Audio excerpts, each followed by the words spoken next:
Sunday is not a day of rest in the NCAA tournament. Welcome to day 4 of the big tournament. I'm Jared Smalley, and today we're going to set the Sweet 16. 8 teams, of course, already in from yesterday. 8 tickets available today, and let's just be honest about this. Some brutally bad games yesterday.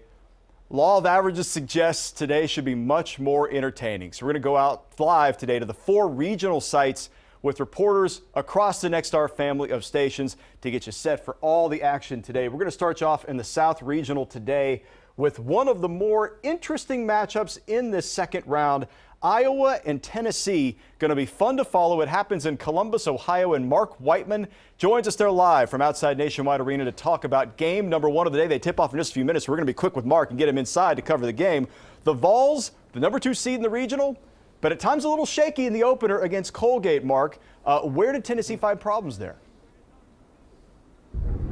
Jared, I think it's what we talked about on Friday going into the game. Colgate tried to change the math, and they were certainly able to do that. Anytime you hit 15 threes in a game, your opponent's probably going to have a pretty tough time, especially when you shoot over 50% from downtown. That's exactly what the Raiders did. They were 15 for 29 beyond the arc in that game. That kept them close. That kept them competitive. But Tennessee able to make the big shots late, particularly Admiral Schofield, who hit 3 consecutive threes. Didn't have his most efficient shooting day, but made them when they counted and gave Tennessee a little bit of breathing room they needed on Friday. Yeah, Mark, I hate to bring up this bad memory for Tennessee fans, but it's important here because it was the second round a year ago when they faced a school called Loyola Chicago.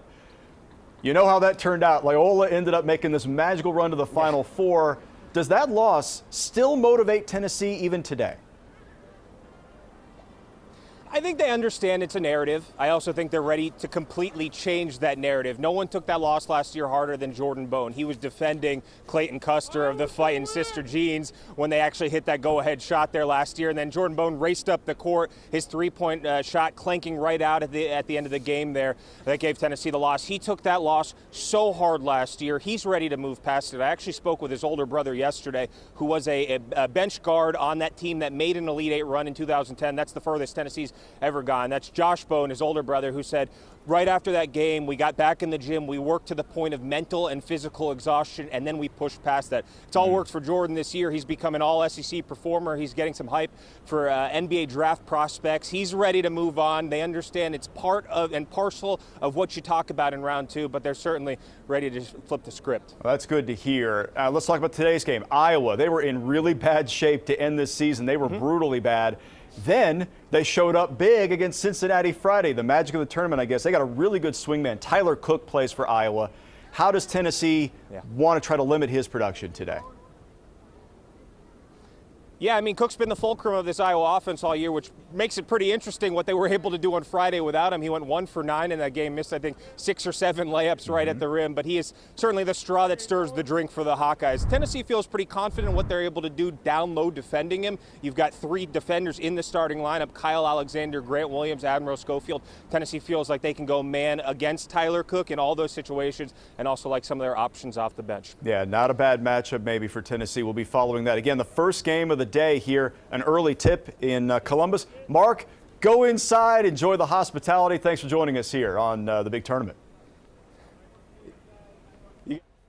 All right, bud, let's move to the South Regional now. From the South Regional, I should say, one of the teams that most of America thinks is going to win the big tournament, playing in the East Regional right now, the number 1 seed, the Duke Blue Devils. They have been outstanding, and today they get UCF. They opened with North Dakota State. Not a great start to that game for Duke, but a dominant finish to that game. So from Columbus, we're going to go to Columbia, South Carolina. Arn Anderson joins us live there to talk about Duke's second round game today with UCF. It's a fascinating matchup. We talked the other day about that mega talented recruiting class, the freshman class, including Zion Williamson, of course. But in looking back, Arn, how did those young guys handle their NCAA debut? Well, Dickens would have loved it because what we had was the tale of 2 halves. In the first half, Duke had 0 fast break points. They had 1 offensive rebound. They had 2 second chance points, and they shot 40% from the field. They were not playing Duke basketball. And what happened was Mike Krzyzewski got him in the locker room at halftime and said, hey, This is March Madness. Go out there and have fun. They exploded in the second half. Zion attacked the rim. You had the team out in transition, and they blew the Bison off the court. Now, in the game, I think what we saw was the blueprint for beating Duke, which is trying to get this team to settle for outside shots. That's something they need to avoid today and certainly the rest of the way. But I think a game like that does go a long way, especially with a young team, to show them that, hey, we need to play our brand of basketball or our stay in this NCAA tournament could be a short one. Yeah, Arn, I bet they play much better in round 2 with that comfort. It is UCF on the other bench today. It's a great storyline. UCF features a center named Taco Fall.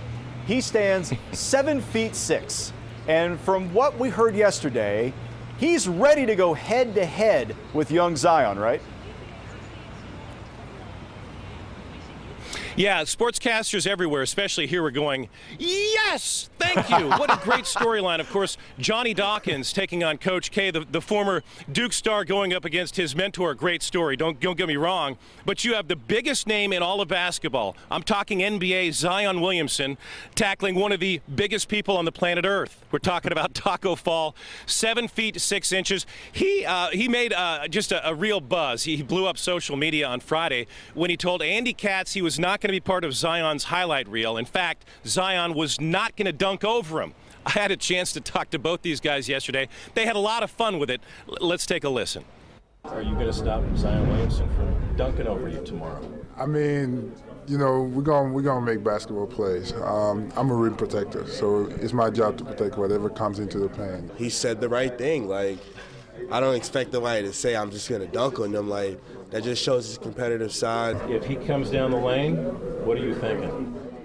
I gotta make a play, whether it's him or whoever it is in the country. I mean, like I said, I gotta make a play. If he's in the way, do you go around or over?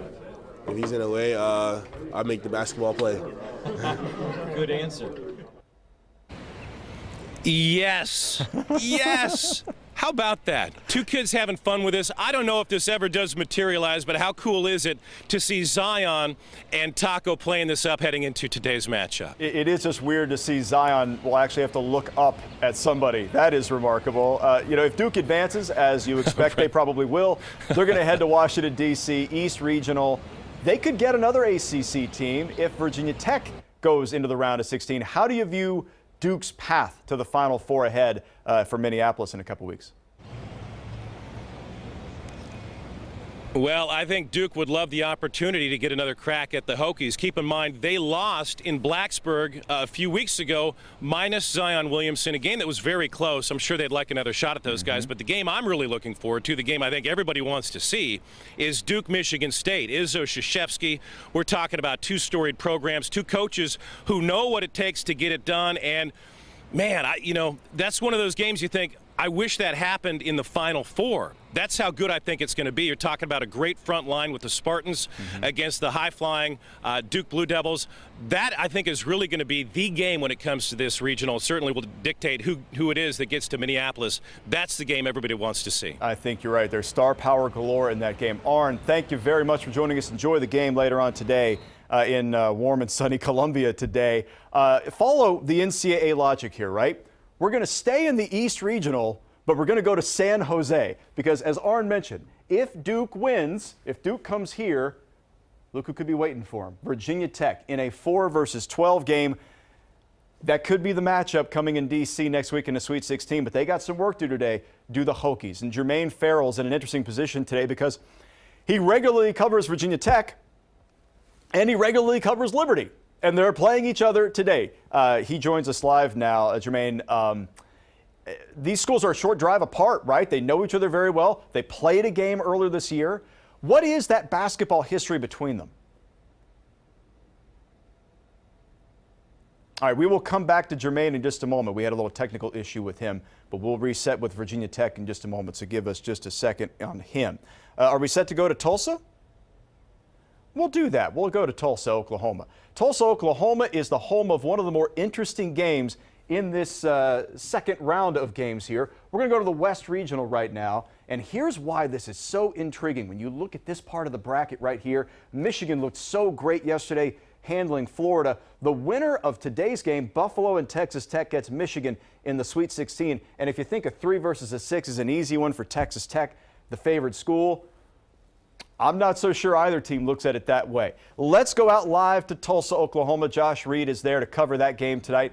Buffalo, they've won 32 games this year. They looked awfully strong in an emotional win, admittedly, over Arizona State.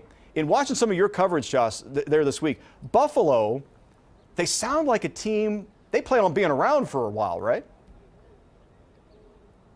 Yeah, I'm going to tell you right now, do not, I repeat, say the C word around the UB basketball team. That slipper don't fit. I'm going to tell you right now, UB believes that they are meant to play with anybody in the country. They don't look at themselves as a Cinderella story. They beat Arizona last year in the first round. They hung tough with Kentucky in the second round. They were, quite frankly, just outmanned at the end of the day. I'm telling you, they believe not only that they can play with Texas Tech, they believe they can beat Texas Tech. They've said, I asked head coach Nate Oates, is anything less than a trip to the Sweet 16 a failure? This was headed into the tournament. He said, absolutely. Look, if we get outplayed and the other team just plays better than us, but we play our best basketball, we'll live with that. But I believe that we're a Sweet 16 team. That's what he told me. I'm telling you, they believe they can beat Texas Tech. And if you've watched Buffalo play, they look like a team that can go to the Sweet 16. Texas Tech stands in the way. And Josh, that's a team also carrying big ambitions because they nearly made the Final Four last year. In talking to the Red Raiders, what do they think about the quality of Buffalo as an opponent, the roadblock, if you will, to their path to the Final Four?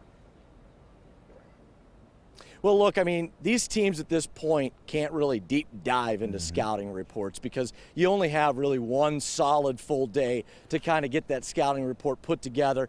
Texas Tech head coach Beard, he complimented UB, said, look, offensively, this is one of the best teams that we're going to face. Now, with that being said, the Red Raiders have the best defense in the entire country, so UB is going to have to face that. With that being said, though, UB's faced some interesting defenses throughout the season. Keep in mind, this is a team that went on the road against Syracuse in that vaunted Boeheim zone, and they beat them. So they're used to taking on some really good defenses, and UB hasn't flinched. They put 91 on Arizona State already, 91 in the first round. Only Oklahoma with 95 scored more. So what you got here in this game is the best defense in the country against one of the best offenses in the country. And let's talk about this, Josh. You know, this is a tournament that is based on teams, on great teams. But great teams are made up by great individuals, and two great individuals to watch in this game. C.J. Massenburg for Buffalo, the MAC Player of the Year. And then Tech features a future NBA lottery pick in Jarrett Culver. Not sure how much they're going to guard each other per se, but that could be one of the best individual duels in this entire tournament, Josh. Culver is a witch. I mean, I'm telling you right now, this kid is the best player that they are going to play against this season, you know, unless, of course, they advance to the Sweet 16 and keep moving on. Culver is easily the best player that they've faced so far this season. But keep in mind, as I mentioned, they played against Kentucky last year. Kentucky's got some kids that landed in the NBA, so they're not going to be intimidated. You're right.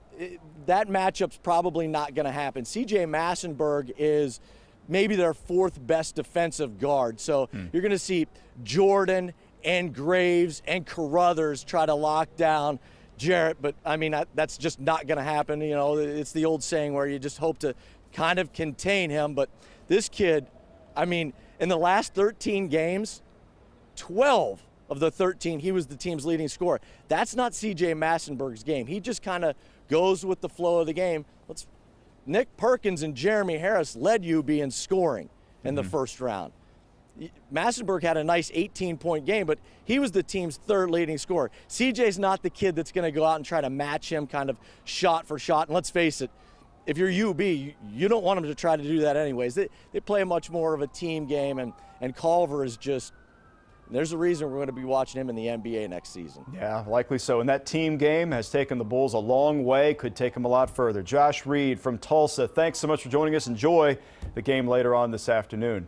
Follow the NCAA logic. We were talking about this earlier because the way that they build the regionals now, basically they can put you in a region that's on a different side of the country. We were alluding to this a second ago in the East Regional. We'll go back to Virginia Tech in that matchup. Potentially, if they can get out of this round, Duke could be awaiting in the next round. We'll be following that. So let's go back out now. Jermaine Farrell is standing by. Technical issues are solved, ready to go as he covers Virginia Tech regularly. He also covers the Liberty Flames, and they are playing each other.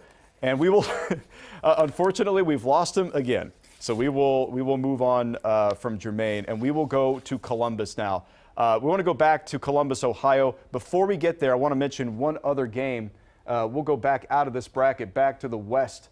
We'll go to the Midwest. We mentioned Tulsa a second ago. I wanted to talk about this game right here, which is Ohio State and Houston. The late tip tonight in Tulsa.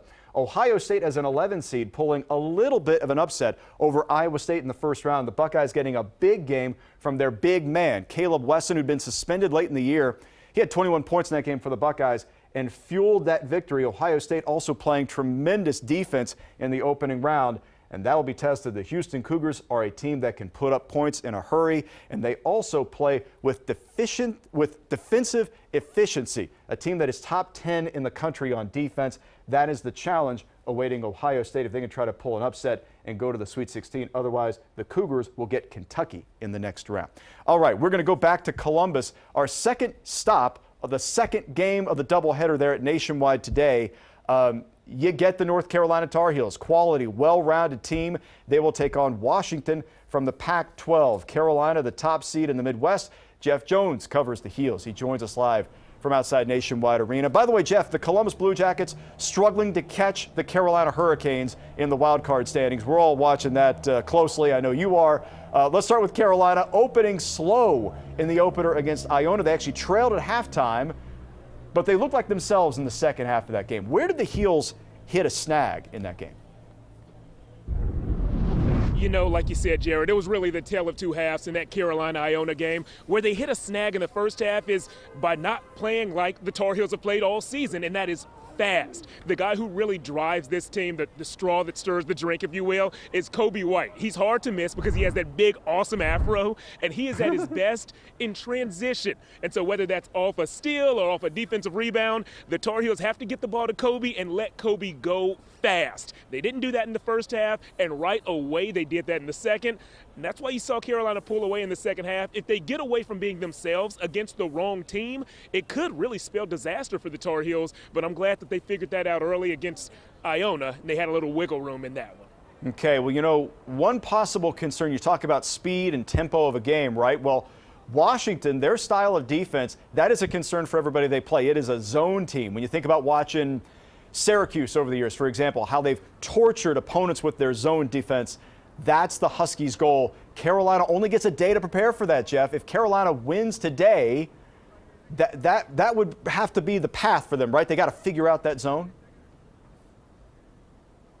Yeah, you know, you say they only get a day to prepare, and that's accurate, but UNC plays Syracuse every year. Roy Williams has played against Syracuse for years and years and years. They know how to attack a zone. Not only do the coaches know how to prepare for it, but the players have done it already. So there's already a game plan in place. I don't have the stat in front of me right now, but Roy Williams is the most successful coach in the ACC in recent history against a zone defense. While the Huskies' zone defense may hurt a lot of teams, I don't think it actually hurts the Tar Heels as much as you might imagine. So sure, it might alter Carolina's game plan a little bit, but that altered game plan was already in place months ago, so they just have to dust it off and put it in practice tonight. That's a very good point, Jeff. And if Carolina wins today, you look at the path ahead for them. I've got it pulled up back here on our big board. You look at who could be waiting for Carolina. If you saw Auburn last night, holy moly, Auburn could not miss. And that would be waiting for Carolina in the round of 16, potentially Kentucky at the bottom of the bracket. That's a really difficult path for you. What's your take, Jeff? Is this maybe the toughest regional in the country? I circled that one right when the brackets came out. I'm going to go ahead and let y'all know a little bit about me. Like you said, Jared, I live in Raleigh. I cover North Carolina, but I grew up in Auburn, Alabama. So any chance I get to scream War Eagle, I'm doing it. Last night I was wearing my Auburn t-shirt, so I've been following that team all season long. And what's cool about that potential matchup is the two teams are very similar. They're not quite mirror images, but in some ways they are. Pace. That is a key factor for both teams. Jared Harper is the point guard for Auburn, and he's kind of like a Kobe White light. If you let Jared Harper get out in transition and move fast, you're in trouble. And if Auburn heats up from three like we saw last night when I was screaming War Eagle at the top of my lungs, then they are hard to beat, even for one of the best teams in the country, which North Carolina is. Yeah, that is good. I got to tell you something. You gave me chills thinking about that game next week. That could be a lot of fun. Jeff, thanks so much for joining us outside a great Nationwide Arena. Appreciate it. We'll see you later on, all right? All right. I'm gonna say a little prayer here. Can we do this? It's Sunday. Let's see if a miracle can happen. Let's see if we can go back to San Jose, and let's see if we can talk to Jermaine Farrell. I want to talk about Virginia Tech. Jermaine, first of all, let's see. There he is. I knew we could do it. Jermaine Farrell joins us. There you go. Hey, you're looking sharp today, buddy. Wanted to talk to you specifically because you're in such a unique spot here. You cover Virginia Tech regularly. You cover Liberty regularly. They're playing each other today. Short drive between the two schools. They did play earlier this year, so there's a little history, but what is the overall basketball history between them? Well, Jared, first of all, before I forget, I just want to give a shout out to my photographer out here, Daniel Villarreal. He's been working hard. And also to you, Jared, you are working hard. I had to dress up for the occasion because you are working hard, my friend. Looking like a boss. Anyway, looking at these two teams, they're about 90 miles separate Virginia Tech and Liberty. And the Flames, they've only met between the two teams 18 times. This will be the 18th meeting. The last real meeting that happened, you have to go back to 2014, where these two teams, they weren't coached by Buzz Williams or Richie McKay. In fact, the coaches of the team was James Johnson, and we also had Dale Laird, who is now an assistant with the Virginia Tech Hokies, where the Virginia Tech Hokies got a 73-63 win back in 2014 at Castle Coliseum. So this will be the 18th meeting. They've never met in postseason, and there's a lot of mutual respect. When I was in a locker room and they were talking about a potential matchup, because typically when you have a situation like this, the coaches like Buzz Williams and Richie McKay, a close relationship, really didn't want to play each other. You'd rather play someone unfamiliar because usually you can build up that animosity and hate between each other. But these two teams, they have so much respect for each other, Jared, and I'm expecting a real exciting game because Virginia Tech, they said in the locker room, they're not taking Liberty lightly, and Liberty feels like they're on a mission to do something here in the NCAA tournament and make it to the Sweet 16. Yeah, that familiarity could be very fun in that matchup today. We'll be following that. The win Friday for Tech was their first tournament win in a dozen years. They also got a huge personnel boost. They got Justin Robinson back from injury. Can you explain the difference Robinson can make for that team? I tell you one thing, it's like smooth music when you have five on the court. They call him Five, Jarrett. He has a couple of nicknames, J-Rob, but they call him Five. And when Virginia Tech, they have five alive on the court, they make things happen. Even though they played very well in the 12 games he was out, they only lost 4 games during that stretch. Well, he's on the court. He shook off the rust against St. Louis. He had a couple of turnovers. He wasn't really happy about, scored the 9 points. But now with an opportunity to go up against Liberty, he's shaking off. But Tech is a stronger team. In fact, we played that what-if game. What if Justin Robinson, he doesn't get hurt? With Tech, they're a 4th seed now. If he was in the lineup, he could easily have had Tech at a higher seed line, and we could maybe even talk about them in that 2-3 seed line because he is that big of a difference maker. He's like a coach on the court. Even he was doing a lot of coaching while he was injured. So he's one of their best players, the all-time assist leader for the Hokies, and he's a key reason for their success over the last few years. All right, we'll be following him today, and they get Liberty, as we mentioned. Liberty got one of the best performances individually in this tournament so far Friday night. Caleb Holmesley, 30 points in the upset of Mississippi State. Tell us about the Flames, their season, and Holmesley specifically. Well, when you look at Liberty, I tell you one thing. What Richie McKay has done with this program, I guess you could call them kind of Virginia light. They run that pack line defense because Richie McKay was a former assistant at Virginia. So it's unique to see what he has done with the Liberty Flames program and how these turned them around. They won the Atlantic Sun tournament on the road at Lipscomb. Lipscomb came to Lynchburg and knocked off Virginia, the Lipscomb actually beat Liberty in their game, and then they turned around and then beat them twice in the regular season and in that key conference championship game. But getting back to Caleb Holmesley's performance, Jarrett, he was a baller shot caller with the 30 points. If you remember, Liberty was down 10 points in the second half, about 7 minutes to go, and then he got into the zone. It was like the basket was like an ocean. He could shoot he was playing Papa shot, baby. He was making the shots, and Caleb was balling with the 30 points, and they were setting him up, making plays, and you got to love that. And I tell you one thing, if he could get any type of performance like he did on Friday, Liberty has a puncher's chance against Virginia Tech. I mean, this game, you know, like I say, I cover both of them. I have great relationships with both programs. It's going to be a close matchup, Jared. I mean, it could go either way. But if you look at overall, if Tech plays their A game and Liberty plays their A game, you would have to give the edge to Virginia Tech. But then again, it's March Madness. Anything can happen in the big tournament. It's a beautiful thing to say. Tech, by the way, has not made a Sweet 16 since 1967. Perhaps today is the day they get there. Jermaine, you get a bonus question. We've waited so patiently to have you. You get an extra question, and I want to ask you about the late game in San Jose. All right. Yeah, no, you get doubles, man. Oregon and UC Irvine is tonight. That is a 12 seed and a 13 seed for a spot in the Sweet 16. That is perfect NCAA tournament fodder. Irvine has won 17 straight games, and their coach is a great story too. What do you know about him? Right. Well, Russell Turner, a little background about him. There's so many Virginia connections out here. That's why they probably sent me out here, being a Virginia guy.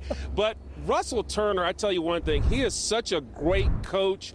He has a great history. Back in 1988 at my alma mater, Patrick Henry High School in Roanoke, he won a state championship for them. Then he moved on to Hampton-Sydney College as a Division III college in Virginia, their all-time leading scorer. And then he's been an assistant coach at Hampton-Sydney. I've been an assistant coach at Wake Forest and Stanford under Mike Montgomery, and an assistant with the Golden State Warriors Steve Kerr right then and there. But one good thing he's done, he has improved the UC Irvine program. And one big thing he said in his post-press game conference, he said, hey, we get no respect. We're the Rodney Dangerfield guys.